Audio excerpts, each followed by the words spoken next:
On this episode of the Crested Butte is Home podcast, my guest is Cooper Ott, and she has been winning one enduro bike race after another this summer. Also last summer, actually. But for those of you who don't know, enduro bike races basically combine the ability to be able to go up and get to the top of the trails that we ride around Crested Butte and Gunnison and everywhere else, but then you have to be able to go back down quicker than anybody else. So that's what enduro is. We were going to talk about that, and we were going to talk about her involvement with coaching the next generation of mountain bikers.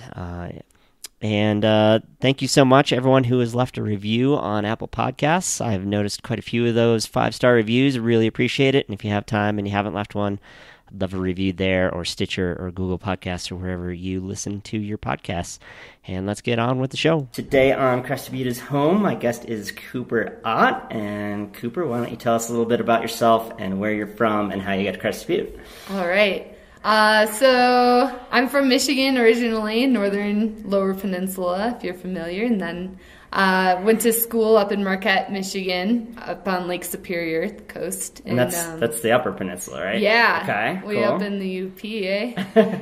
And got into mountain biking up there and met my husband now, Phil, and did a lot of biking, and we came out here on a couple ski vacations and a mountain bike vacation. And after the mountain bike trip, we spent the whole drive back trying to figure out how we could move out here and if we could make it work and things like that. And about a year later, we were out here. Nice. Yeah. Nice. So you just did it after one summer trip and a couple of winter trips, huh? Yeah. Phil actually spends a lot of time out here in the summers working some construction jobs with his friend's dad. And so he had been in the area and had been here before. So we didn't just close our eyes and pick a spot on the map. We kind of knew a little bit. You kind of knew a little bit about it and had some history, or at least he did, maybe more than you, but cool. Yeah. Nice. So these days you are not just riding bikes, but you're racing bikes. So tell us a little bit about that and how you got started with that. Yeah, so I actually started racing my sophomore year at college, just racing in the summers, and I started loving it. And I actually raced cross country, and I spent my summers racing all the races in the UP. Was one of my goals one year, to hit every race that there was. Is there like a Michigan series or something like that, or just random events? Just random events, but they were all awesome, and they were just very different from one another. There's one that stands out in my mind. It's called Miner's Revenge, and you actually got to go through a mine during the race, like really? Underground. Oh, that's super cool. Wear headlamps and turn on your headlamp, and it would be like, I think it was 39 degrees is like whatever the ground temperature is. It's all the time. And so, wow, that must have felt really good if it was a hot summer day. It was like, it would be like 80 degrees, and you go inside and it's just foggy from everyone's sweat in there. Oh, wow. That was super cool. But I spent a lot of time racing races like that, and then also racing the Wisconsin Off-Road Series, which is more of a nationally known. So they had a series there. They did, yeah. Spent a couple seasons racing wars, and then just enduro was kind of a back burner thing. It was what I did on my off race weekends for fun. And we would go to a race where they'd have an enduro race, a cross country race, and a downhill race, and I would race all of them. And it was just a blast to hang out and not have to lose sleep over nerves and getting nervous about racing, and race enduro for fun. That's changed slightly. Because that one was just for fun. That one you didn't care about. You were concentrating on the cross country. Yeah, I was full cross country. Gotcha. And one of the reasons we moved out here, not a huge reason, but was to be closer to more competitive cross country races. Okay. And the first spring that we moved out here, I raced the Whiskey 50 in Prescott at the end of April. Yeah. And my soul just got crushed, and I was like, what did we do? We moved out here, and this is why did your soul get crushed? It was like a huge wake-up call for a Michigan girl that climbs like 10-minute climbs all the time, and not these hour-long climbs or hour-and-a-half-long climbs. And it had 7,000 feet of climbing in it, and it was just like completely different than what I was used to. And it wasn't exactly what I thought it was going to be. And then the very next weekend, we went to race the Moab Enduro Cup. And that was my first Enduro out here. And it was a disaster. I crashed. Almost every single run and had to run up a climb because I was in the wrong gear. And we got down to the bottom and Phil asked me how it went. And I was like, it was awesome. And this is the only thing I'm ever going to do ever again. No more cross country. No more cross country after that.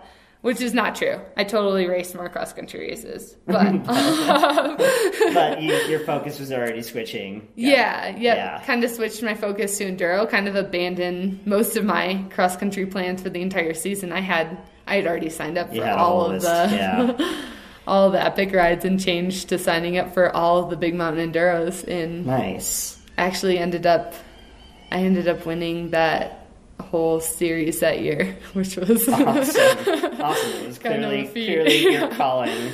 So I've done a little bit of, like, I've raced a tiny bit, but only like 24-hour races in cross country and stuff. So, and some people might not know. So what is Enduro?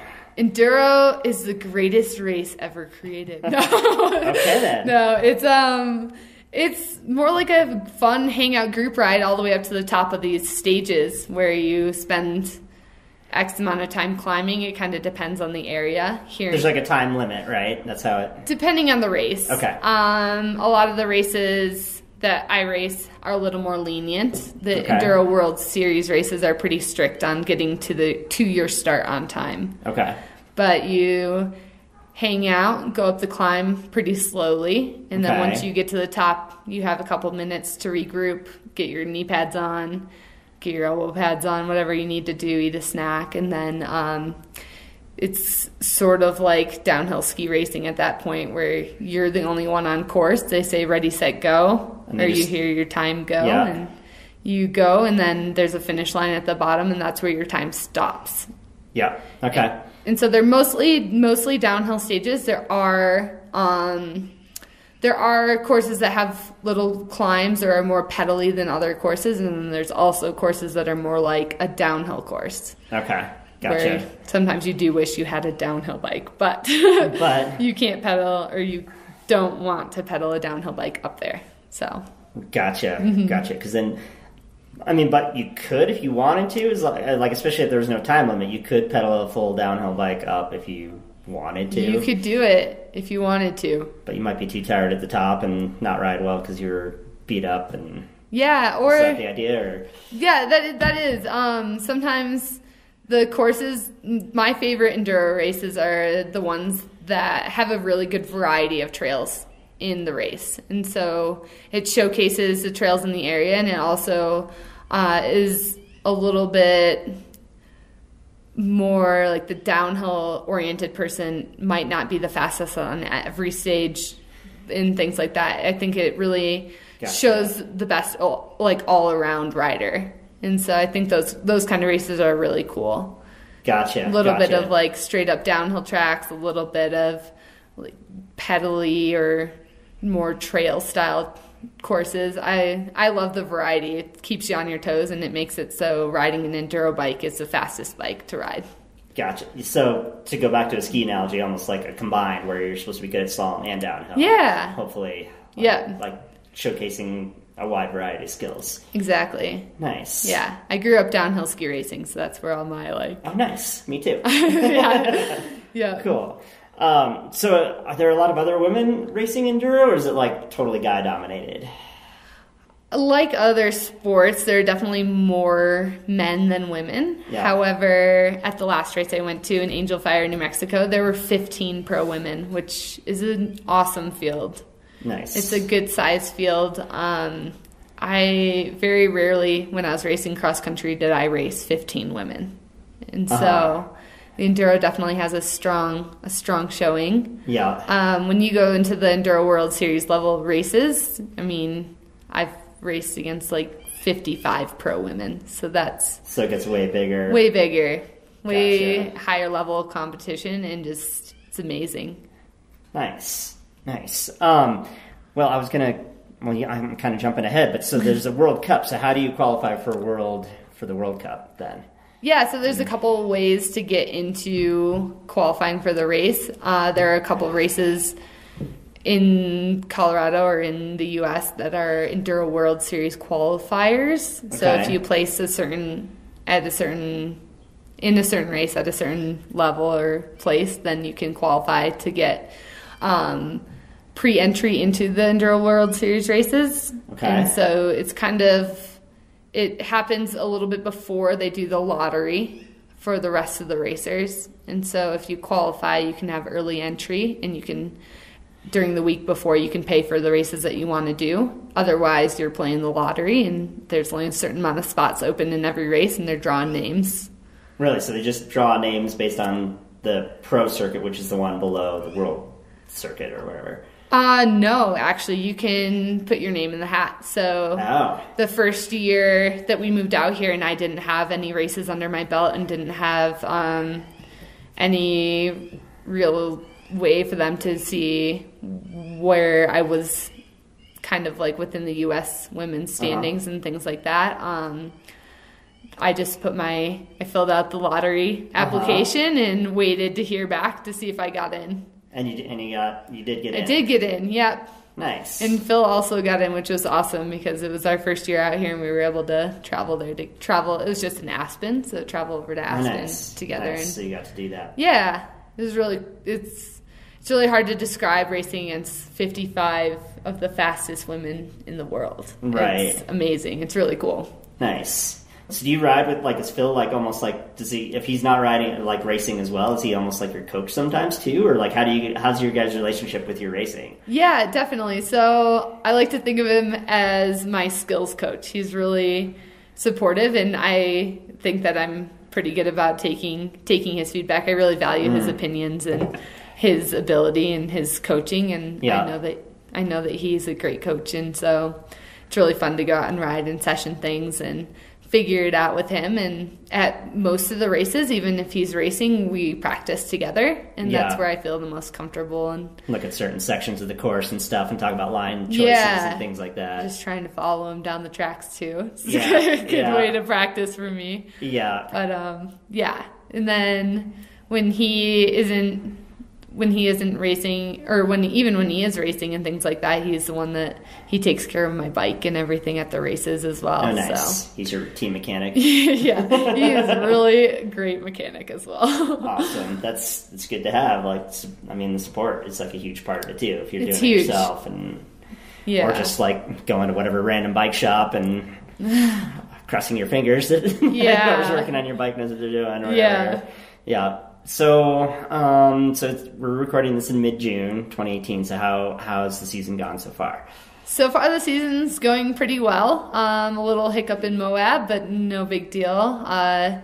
Just a minor mechanical that unfortunately is part of racing. Yeah. And blame Phil. Don't tell him that. No, it's definitely my fault, but that's okay. And I pushed hard for the rest of the stages and still managed to finish third out of a field of women. So that was a really awesome race. And then I've already had the first big mountain enduro race in Santa Fe. Okay. And that one's always a good one. It's a one-day race, and it's full of good, hardy transfers and also some drops and just gnarly rock sections. So it's a fun one. So for someone who doesn't know, what do you mean by transfer? Yeah, so the transfer is the section of trail that you're climbing up that's not timed. So in the middle of the downhill, is that right? Or not in the middle of the downhill, after you're downhill. Yep, so typically you race between 3 and 5 stages a day. Okay, so this is all in one day. Okay, gotcha. Yeah, yep. So after you finish stage 1, you're climbing up to stage 2. That would be your transfer. Gotcha. Yeah. Okay. Cool. Well, let's take a quick break.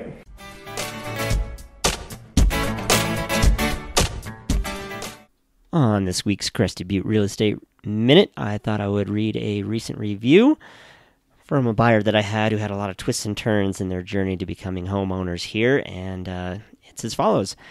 We just closed on a home with Frank as our realtor, and we couldn't be happier with his excellent sense of service and professionalism. When working through a complex transaction, which had many moving pieces, Frank kept us organized, informed, and advised with his expert opinions, which ultimately led us to become Crested Butte property owners.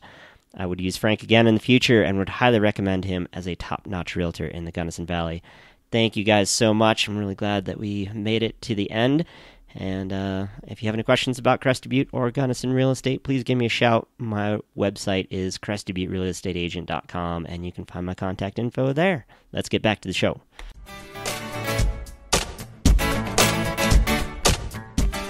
How do you train? Like, do you just go out and ride, or are you actually like training with like a heart rate monitor and timing yourself and like really training, I guess, so to speak?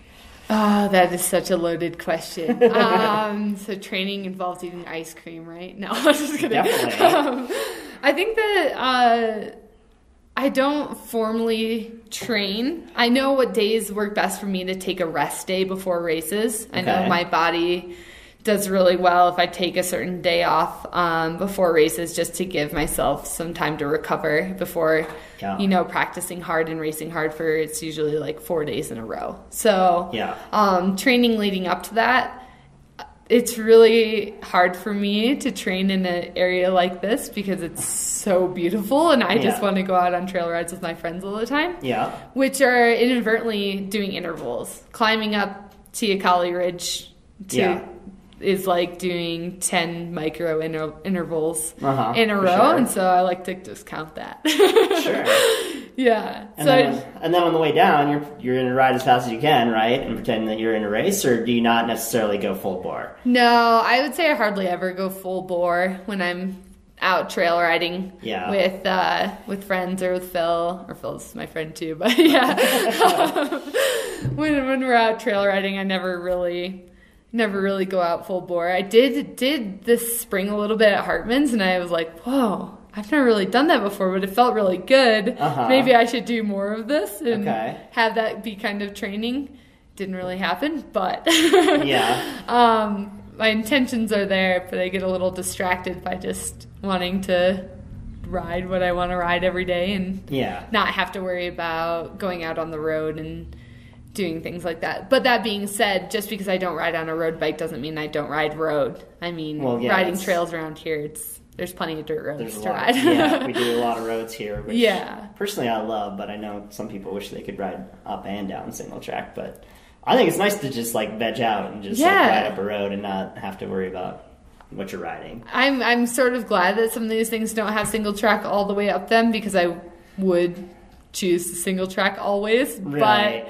But having the roads there is it's really good to improve your fitness, and it's just a consistent pace up a slope, like Reno Road up to the top of Flag, and it's great training. It might not be just like someone telling me to go ride for endurance pace for an hour and a half, but that's what it is. It's perfect. Right. Yeah. Exactly. And you know how long it should take, so you can kind of keep track. Yeah.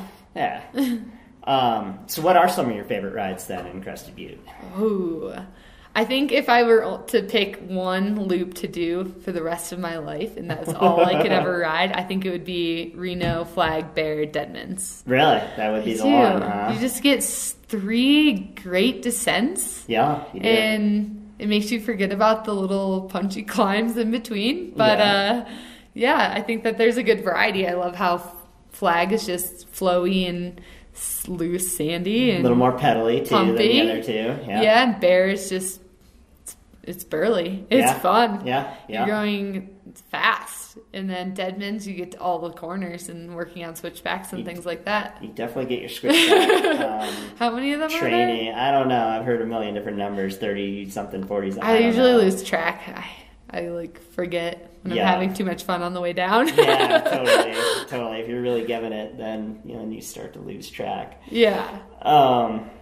Cool. So that would be your one, huh? I think that would be my one. I mean, I definitely have other favorites. Teocalli is one of those ones that the first time I rode it, I was like, that wasn't worth all the hype. Really? But the more I've ridden it, the more I really like it. That one's growing on you, huh? Okay. Yeah, my one of my goals last summer, I like to set trail goals instead of like race goals, and things like that. And so one of my goals was to try and clean the climb on Teocalli and without walking. And did you get it? I got it. It took me almost all summer, but I got it. Are you allowed to stop and do a tree stand or no stopping as well? I did stopping. I think this year I'm going to try and do it no stopping. Nice. But I was pretty pumped, and it turned out to be just the final rock move, and I just watched Phil ride it, and I was like, I never thought about doing it like that before, and that's all it took. So it's cool that way that biking. Sometimes you just watch somebody else and you're like, oh,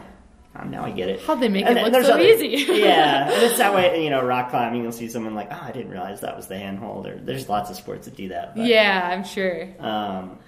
So you're also a coach here. So how'd that start, and what's that like? So when we first moved out here, we had some friends that lived out here already, and immediately everyone was like, you need to meet the Nolan family. Like, they run Crested Butte Devo, and they do kids programs all summer, and you and Phil would be perfect for that. And I called Amy in December, I think, and was like, hey, I just moved to town.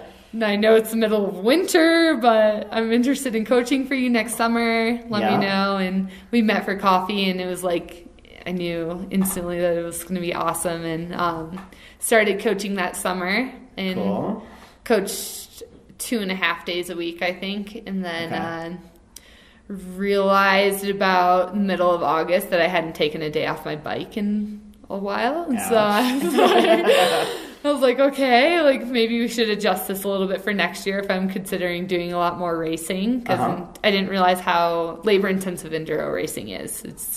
It's 4 days in a row of practicing and racing, and it's a lot, especially when you're on your bike working, coaching is work, but it's so much fun. And then so we adjusted it a little bit, and I've been coaching 2 days a week all summer, and then also working with the high school league in the fall. Nice. And that's cross country then? That is cross country, yeah. And then just this year we started the junior enduro program. Nice. Which started in April, and we have 12 kids on the junior enduro team, and it's been amazing. They're just senders. It's awesome. Like, going out with a ride with them is it's pure fun. We stop and session things, and a lot of the time they are riding things just the same as I am, if not better. And so it's a great group of kids. It's awesome. And how old are these kids? The youngest is 12, and the oldest I think will be a senior this year. Okay. Yeah. Okay. Nice. Yeah, so they have gone to the Scott Enduro Cup race in Moab. We had 8 athletes there. And then the last one in Angel Fire, New Mexico, was a little bit lighter. It was the last week at school, and the kids were doing the right thing and taking their exams, so a little bit lighter there. So they had to skip it. Yeah, we'll have a couple more races throughout the summer that we'll be going to, and they'll be there, and we'll coach them through practice, and then Phil will race with them, and I will race with the women. Nice. That's super fun. Have you ever been coached yourself, like other than just so you've been coached too? Yeah, I have been coached. When I raced cross country, the last 2 or 3 years I was racing cross country, I did have a coach, Brian Motter, and he was amazing and loved every minute of it. And I think it's really helped me, even with enduro.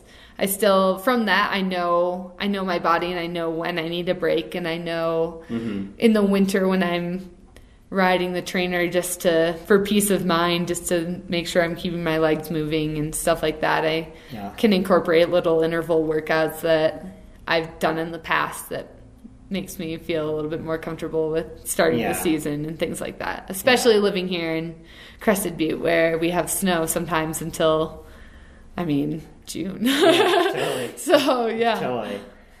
That's the reason I asked that is because, I know for myself, I just ride a bike, and I've never been taught anything. I've figured it out, I guess. Some of it, who knows, I might be doing it all wrong, but that's what they say, that it's if you can teach somebody, then you really have mastered a skill. So that's got to be good to take what you were taught and then teach Devo. Yeah, and along with that, Phil and I are both BICP, or Bicycle Instructor Certification Program skills instructors, and so we have continued our education that way and taken our level 1 and our level 2 course and learned how to teach these skills that we use every day, and that has really helped. And it's a really great tool for coaching, for sure. I use it every day when I'm coaching. And what's that course like? Like how long of the course is it? And like how does that go about? Yeah, definitely. So level 1, I think, was a long weekend, and we went through everything from like how to guide a ride to breaking down how to teach a front wheel lift.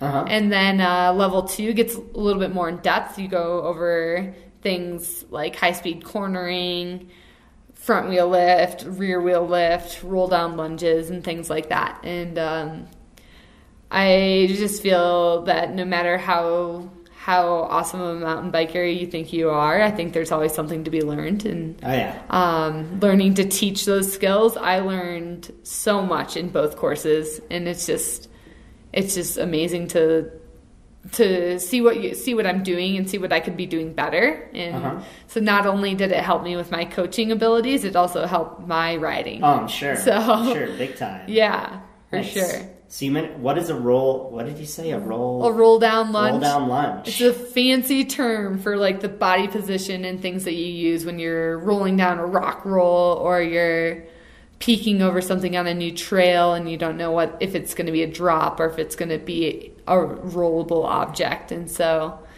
you're peeking over, making sure that you can roll it, and then making that decision, and then... So you're like going forward over your handlebars a little bit to get a look, and and then going back. Is this what I'm picturing? I don't know. Yeah, definitely. So you're like peeking, and then you're rolling back. Huh. I remember riding with my brother, who doesn't really ride mountain bikes very much, and I was trying to explain to him like throwing your bike over an obstacle. That was the only way I could explain it. Yeah. Like throwing your handlebar up and over something. I don't know what that would be called. Yeah, kind of like that, I guess. It's for like sure. A momentum move. Yeah, definitely. Because momentum is kind of the key in a lot of things I've found. But anyway. Definitely.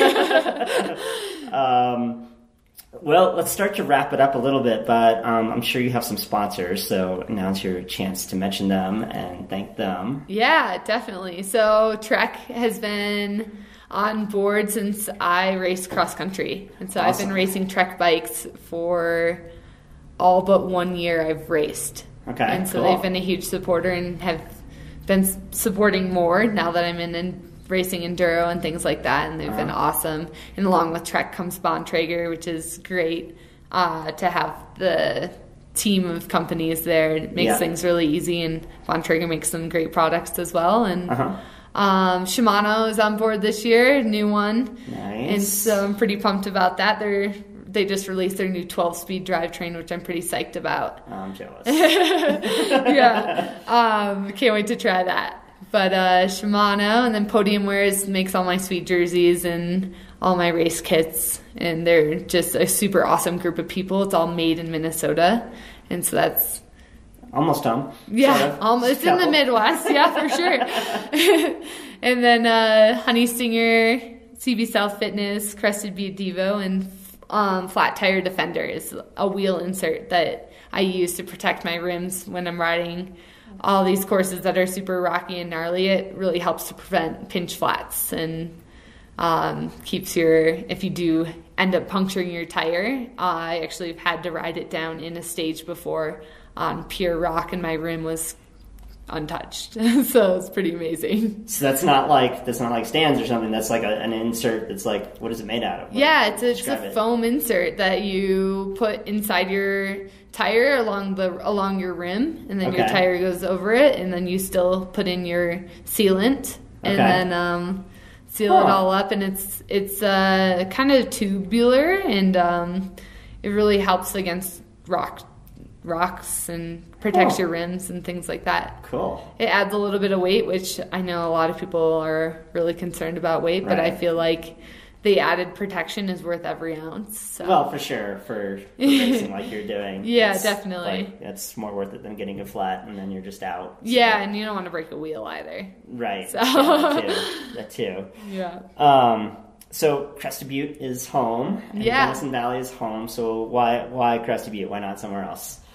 It's a small town. I love the small town feel of it, and I love skiing. Everyone asks me what I do all winter when I can't ride my bike, and the answer is always, well, I'm at the mountain. I'm skiing. It's the best part about living here is having 4 seasons. You know, right? Summer, mud, winter, mud. Mud season is my favorite season because that's when the skiing's really good, in my opinion. I know. Anyway. Yeah, I love spring skiing. I just love skiing. Yeah. And so that's a huge reason why we love it here as well. As the mountain biking is top notch. The skiing is top notch, and the town is also top notch. So yeah. So you're just saying that now. So how does skiing and biking, how do they feed off each other for you? Oh, they totally are similar in certain ways. I mean, they're both power sports. They're both like, it requires a lot of leg strength and stuff to be able to hold your edges and moguls and things like that. And it also, like, the speed is really similar. If you're flying down International going. That's a lot faster than you're ever going on a bike, I bet. Ooh, how fast do you think you go down International?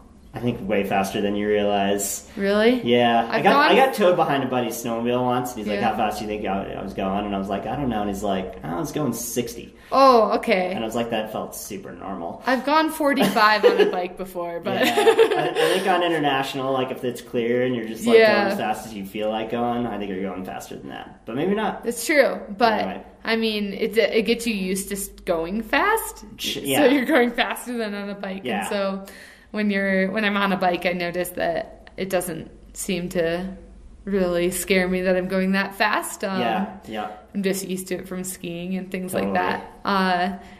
It also, I mean, just being out in the elements, being out in the wind and skiing and things like that, it makes you mentally tougher. And I think that really transfers over to especially trails like in Crested Butte, where you have to be pretty mentally tough to climb up some of these things to be rewarded with the amazing downhills. So yeah, for sure.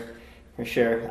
If someone wants to learn more about you, where could they go? You can visit my website. I have it's Cooper Dendel at Weebly.com. Okay. Or I also have Instagram, and my Instagram handle is Cooper Dendel, Dendel, Ott, OTT, and that's probably the best places to get a hold of me. Cool. Yeah. Okay. Is there anything else I should have asked that I forgot to ask or didn't know to ask? Well, you didn't ask me my favorite ice cream flavor. I didn't. Okay, what is that? All of them. All of them? Like all the ice cream. Okay, there's got to be one, though. Probably peppermint stick. Peppermint stick? Yeah, growing up, I mean, my dad's allergic to chocolate, and so we always had peppermint stick ice cream instead, and it's delicious. So peppermint stick, like little chunks of like the peppermint, like Christmas candy thing? Yeah. Okay. It's amazing. With like vanilla ice cream, or is it? Yeah, it's vanilla ice cream with peppermint candy chunks in it, and I highly recommend it with hot fudge on top. Wow, that sounds pretty good. It's pretty good. All right, and one last question. Who else should I interview? Holly's going to be mad at me, but Holly Onala, she's amazing, and the more I get to know her, I think she's just a really awesome human being, and she has a lot of cool adventure stories. She does. She does, and she, for anyone who doesn't know her, she wrote the book on about Crested Butte mountain biking. She literally wrote the book. And it's a good book too. She's got some random stuff in there, which not just the classics, which is super cool. Yeah, we owned that book before we moved out here. Nice. Yeah. Very cool. Well, awesome. Thanks so much. Yeah, thank you. And good luck with the rest of the year. Thanks.